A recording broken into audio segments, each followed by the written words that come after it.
നമുക്കിന്ന് ഏറ്റവും സിമ്പിളും നല്ല ടേസ്റ്റി ആയിട്ടുള്ള ഒരു കേക്ക് ഉണ്ടാക്കിയാലോ?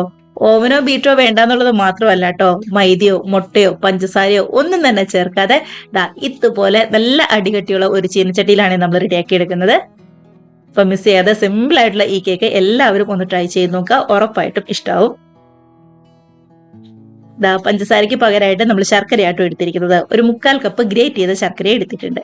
ഇതിലേക്ക് 1/2 കപ്പ് വെള്ളവും കൂടി ചേർത്ത് നന്നായിട്ട് തന്നെ ഒന്നെങ്കിൽ തിളപ്പിച്ചെടുക്കാവേ.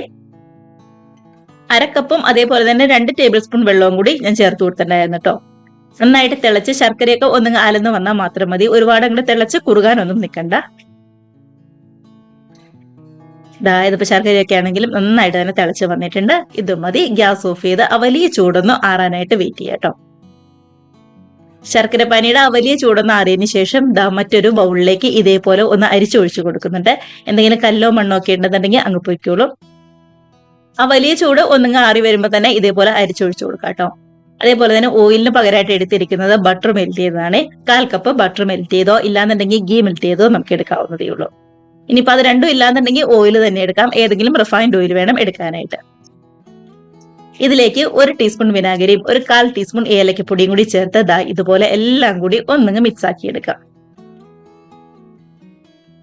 ഇനി ഇതിലേക്ക് മൈദയ്ക്ക് പകരമായിട്ട് ചേർത്ത് കൊടുക്കുന്നത് ഗോതമ്പ് പൊടിയാണ്. ഞാനിവിടെ 250 ml കപ്പിന് 1 കപ്പ് ഗോതമ്പ് പൊടിയായിട്ട് എടുത്തിരിക്കുന്നത്. ഇതുപോലെ ഒരു അരിപ്പയിലൂടെ അരിച്ചിട്ട് ചേർക്കണം. ഇതിലേക്ക് 1/2 ടീസ്പൂൺ ബേക്കിംഗ് പൗഡറും 1/2 ടീസ്പൂൺ ബേക്കിംഗ് സോഡയും കൂടി ചേർത്ത് കൊടുക്കുന്നുണ്ട്. കൂടെ തന്നെ മിൽക്ക് പൗഡർ ഉണ്ടെന്നുണ്ടെങ്കിൽ അതൊരു 2 ടേബിൾ സ്പൂണും കൂടി ചേർത്ത് കൊടുത്താൽ കുറച്ചും കൂടി നല്ല മധുരം വേറൊരു ടേസ്റ്റ് കിട്ടും കേട്ടോ. ഇല്ലാന്നുണ്ടെങ്കിൽ സ്കിപ്പ് ചെയ്യാവുന്നതേ ഉള്ളൂ. ഇതേപോലെ ഒന്നങ്ങ് അരിച്ചെടുക്കാം. ഇനി ഒരു ഹാൻഡ് വിസ്ക് വെച്ച് ഇതെല്ലാം കൂടി നന്നായിട്ട് ഒന്നങ്ങ് യോജിപ്പിച്ചെടുത്താലുണ്ടല്ലോ നമ്മുടെ കേക്കിന്റെ മിക്സിങ്ങിന്റെ പരിപാടി ഇവിടെ കഴിഞ്ഞു. അപ്പൊ ഇത്ര സിമ്പിൾ ആയിട്ട് റെഡിയാക്കി എടുക്കാൻ പറ്റാവുന്ന നല്ല ടേസ്റ്റി ആയിട്ടുള്ള കേക്ക് തന്നെയല്ലേ. ഏറ്റവും ഹെൽത്തി ആയിട്ടുള്ള റെസിപ്പി തന്നെയാണ്. പഞ്ചസാരയോ ഓയിലോ മൈദയോ ഒന്നും തന്നെ നമ്മൾ ചേർക്കുന്നില്ല. കട്ടകളൊന്നുമില്ലാതെ നന്നായിട്ട് ഒന്നങ്ങ് യോജിപ്പിച്ചെടുത്തിട്ടുണ്ട്. അപ്പൊ ഈ സമയം മിക്സ് ചെയ്യുമ്പോൾ കട്ടി കൂടുതലാണെന്ന് തോന്നുകയാണെങ്കിൽ മാത്രം ഒരു 1-2 ടേബിൾ സ്പൂൺ വെള്ളവും കൂടി ചേർത്ത് കൊടുത്താൽ മതി. അത് കട്ടി കൂടുതലാണെങ്കിൽ മാത്രം ചേർത്ത് കൊടുത്താൽ മതി കേട്ടോ. ഇല്ലാന്നുണ്ടെങ്കിൽ 2 ടേബിൾ സ്പൂൺ പാലാണെങ്കിലും കുഴപ്പമില്ല. ഇനി ഇതിലേക്ക് നല്ല ടേസ്റ്റിന് വേണ്ടി കുറച്ച് കാഷ്നട്ട് ചെറുതായിട്ട് കട്ട് ചെയ്തും അതേപോലെ തന്നെ കുറച്ച് ട്യൂട്ടി ഫ്രൂട്ടിയും കൂടി ചേർത്ത് കൊടുത്ത് ഇതുപോലെ ഒന്നങ്ങ് യോജിപ്പിച്ചെടുക്കുന്നുണ്ട്. അപ്പൊ ഇത്രയേ ഉള്ളൂ. കാഷ്നട്ടും ട്യൂട്ടി ഫ്രൂട്ടിയും ഒക്കെ ഓപ്ഷണലാണ്. വേണമെന്നുണ്ടെങ്കിൽ മാത്രം ചേർത്ത് കൊടുത്താൽ മതി. ടേസ്റ്റ് ഒക്കെ ഇഷ്ടമാണെന്നുണ്ടെങ്കിൽ കുറച്ചും കൂടി ചേർത്ത് കൊടുക്കാവുന്നതേ ഉള്ളൂ. ഇനിയിപ്പോ നമുക്ക് കേക്ക് ഉണ്ടാക്കി എടുക്കാനായിട്ട് കേക്ക് ടിന്നിൽ ചുറ്റും ഒന്ന് ഓയിൽ പറ്റി കൊടുക്കുന്നുണ്ട്. അതിലേക്ക് ഒരു ബട്ടർ പേപ്പർ കൊണ്ട് വെച്ച് അതിന്റെ ചുറ്റും ഒന്ന് ഓയിൽ പറ്റി കൊടുക്കാം. അതിനുശേഷം റെഡിയാക്കി വെച്ചിരിക്കുന്ന നമ്മുടെ കേക്കിന്റെ മിക്സ് ഇതേപോലെ കേക്ക് ടിന്നിലേക്ക് ഒഴിച്ചു കൊടുക്കുന്നുണ്ട്. ഇപ്പൊ ചേർത്ത് കൊടുത്ത ഈ ഓയിലിന് പകരം വേണമെന്നുണ്ടെങ്കിൽ ബട്ടറോ അല്ലാന്നുണ്ടെങ്കിൽ നെയ്യോ ചേർത്ത് കൊടുക്കാവുന്നതേ ഉള്ളൂ.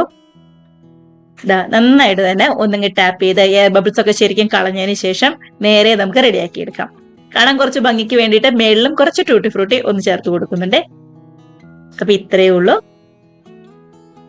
ഇനിയിപ്പോ ഇതേപോലെ നന്നായിട്ട് ചൂടായ ഒരു ചീനച്ചട്ടിയിലേക്ക് ഒരു സ്റ്റാൻഡ് വെച്ച് കൊടുത്ത് അതിന്റെ മേളിലേക്ക് കേക്ക് ടിൻ കൂടി വെച്ച് അടച്ചു വെച്ച് വേവിച്ചെടുക്കാം.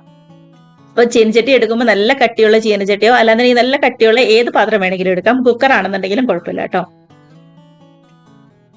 ഗ്യാസിന്റെ ഫ്ലെയിം എന്ന് പറയുന്നത് ഒരു 10 മിനിറ്റ് മീഡിയം ഫ്ലെയിമിലും അതിനുശേഷം ഒരു 20 മിനിറ്റ് ഏറ്റവും ലോ ഫ്ലെയിമിലും വെച്ചിട്ടാണ് നമ്മൾ റെഡിയാക്കി എടുക്കുന്നത്. സമയത്തിന്റെ കാര്യത്തിൽ ചെറിയ രീതിയിൽ അങ്ങോട്ടോ ഇങ്ങോട്ടോ ഒക്കെ ഗ്യാസ് ഫ്ലെയിമിന്റെ രീതിക്ക് അനുസരിച്ച് വ്യത്യാസം വരും. അപ്പൊ ഇതേപോലെ ഒരു കത്തിയോ ഒരു സ്റ്റിക്കോ ഉപയോഗിച്ച് ഒന്ന് കുത്തി നോക്കുക. നല്ല ക്ലിയർ ആയിട്ട് വന്നിട്ടുണ്ടെങ്കിൽ കേക്ക് റെഡി ആയെന്ന് മനസ്സിലാക്കാം. പുറത്തിറക്കി ഇതുപോലെ നന്നായിട്ട് തണുത്ത് കഴിയുമ്പോൾ മറ്റൊരു പ്ലേറ്റിലേക്ക് മാറ്റി ചെറിയ ചെറിയ പീസായിട്ട് കട്ട് ചെയ്ത് കഴിക്കാവുന്നതേ ഉള്ളൂ കേട്ടോ. നമ്മുടെ കേക്ക് ടിന്നിലാണെങ്കിലും ഒട്ടും തന്നെ ഒട്ടിയൊന്നും പിടിക്കാതെ നന്നായിട്ട് തന്നെ വന്നിട്ടുണ്ട്. ബട്ടർ പേപ്പർ കൂടി എടുത്തു മാറ്റാം. ഇത്ര സിമ്പിൾ ആയിട്ട് നല്ല ടേസ്റ്റി ആയിട്ട് റെഡിയാക്കി എടുക്കാൻ പറ്റാവുന്ന കേക്ക് തന്നെയാണ്. ഇടയ്ക്ക് ആ ട്യൂട്ടി ഫ്രൂട്ടിയും കാഷ്നട്ടും ഒക്കെ കടിക്കാൻ കിട്ടുമ്പോൾ ഒരു പ്രത്യേക ടേസ്റ്റ് ഉണ്ടാവും. അപ്പൊ മിസ് ചെയ്യാതെ എല്ലാവരും ട്രൈ ചെയ്ത് നോക്കുക, ഉറപ്പായിട്ടും ഇഷ്ടാവും. ഇതേപോലെ ചെറിയ ചെറിയ പീസായിട്ട് കട്ട് ചെയ്ത് കൂടി എടുക്കുന്നുണ്ട് കണ്ടോ. അപ്പൊ ഇത്രയുള്ള നമ്മുടെ റെസിപ്പി എന്ന് പറയുന്നത്. ട്രൈ ചെയ്ത് നോക്കി കമന്റ്സ് ഒക്കെ ആണെന്നുണ്ടെങ്കിലും മറക്കാതെ അറിയിക്കുക. അതേപോലെ തന്നെ വീഡിയോ റെസിപ്പിക്ക് ഇഷ്ടമായിട്ടുണ്ടെങ്കിൽ ഒന്ന് ലൈക്ക് അടിച്ച് ഷെയർ കൂടി ചെയ്യാനായിട്ട് മറക്കല്ലേ. നമുക്ക് ഇതേപോലുള്ള പുതിയ പുതിയ നല്ല അടിപൊളി വീഡിയോസ് റെസിപ്പീസ് ഒക്കെ ആയിട്ട് വീണ്ടും കാണാം. അതുവരെ എല്ലാവർക്കും ബൈ.